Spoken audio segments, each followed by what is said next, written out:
So I have some questions concerning, obviously, about the cut, the $30 million, $30.91 million overall in funding for the Office of People with Development Disabilities.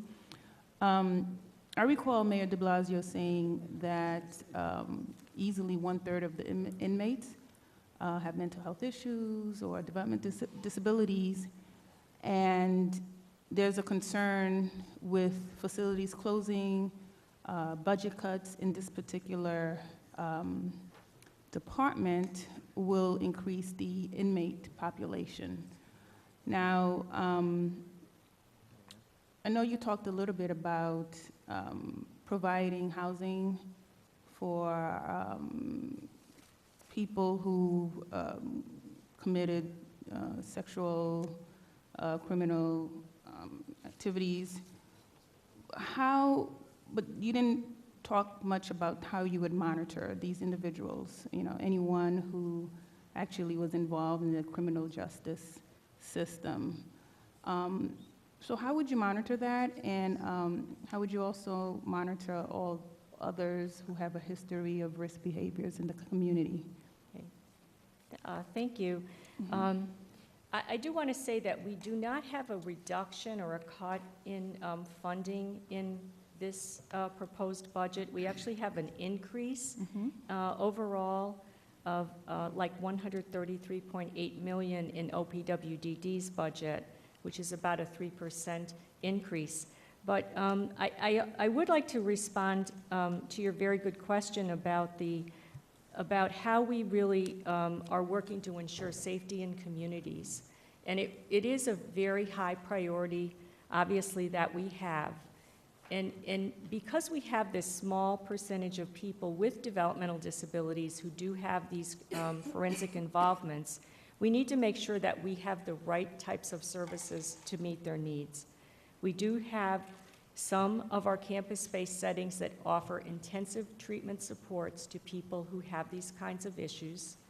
And we do evaluate people on an ongoing basis to see if they have progressed to a point in their treatment where they can be safely integrated into more typical community settings. When that happens, we have experts that both develop their plans and review them, and we offer supports that they need, sometimes pretty intensive help in the community also. And then we monitor on an ongoing basis, monitor and review their success and how they're doing.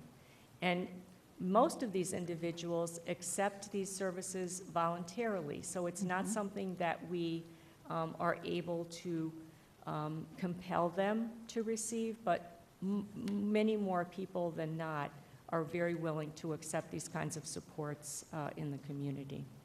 Okay, thank you. I'm sorry, I did see, I'm looking at the yellow book, and it said a decrease, but maybe I read it wrong. So we'll see. We'll talk about that Yeah, later. maybe we can talk about it afterwards, because there may be some subsection of the budget that I'm not thinking or sometimes of. it's an overall, and there was probably a net change increase of what you're talking about, but that's fine.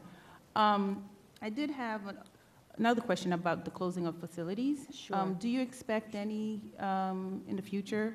And if so, where do you expect any of the facilities to be closed? Yes.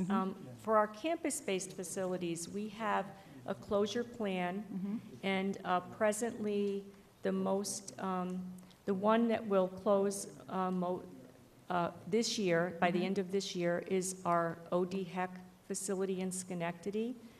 That's down to a very low number of individuals, about 17 people are there now, and that will close by the end of March. Okay. We also are planning to close our Brooklyn Developmental Center by the end of the calendar year of 2015, and then our Broome Developmental Center that following March in 2016. And finally, we have a facility in Queens, Bernard Feinson Developmental Center, which will close the following year in March of 2017. So that is, those facilities are just over altogether about 500 people today, and we will get, we expect, to a point of about 150 individuals on 2 remaining campuses by 2018. Okay. So Do you that's have, do you have the numbers of the Brooklyn Center? The Brooklyn Yes, Development Center? Brooklyn today is about 62 people right now, and Okay. it served in state services there. Okay. And as I said, we hope to, and we do have plans for those people throughout the coming months to be able to find community opportunities by the end of the calendar year. Okay. Okay. Thank you. very much. Oh, I have one more question. Oh, I'm sorry. Yeah, I still have time. You got 1 second. No, you got you got 1 minute, that's and 2 questions worth. 1.1. Okay, is there a record of how many of your OPWDD clients are employed, and how will that change as they transition from an institution to a residential?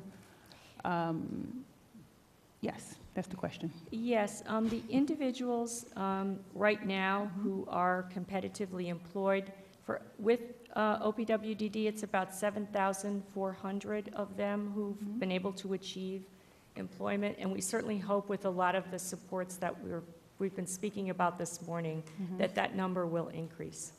Okay, great. And right now, with the folks who registered to transition, patients who registered to, what's the percentage of that?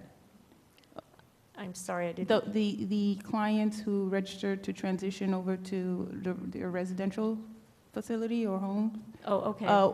What's the percentage of that population, of the overall population that registered right now?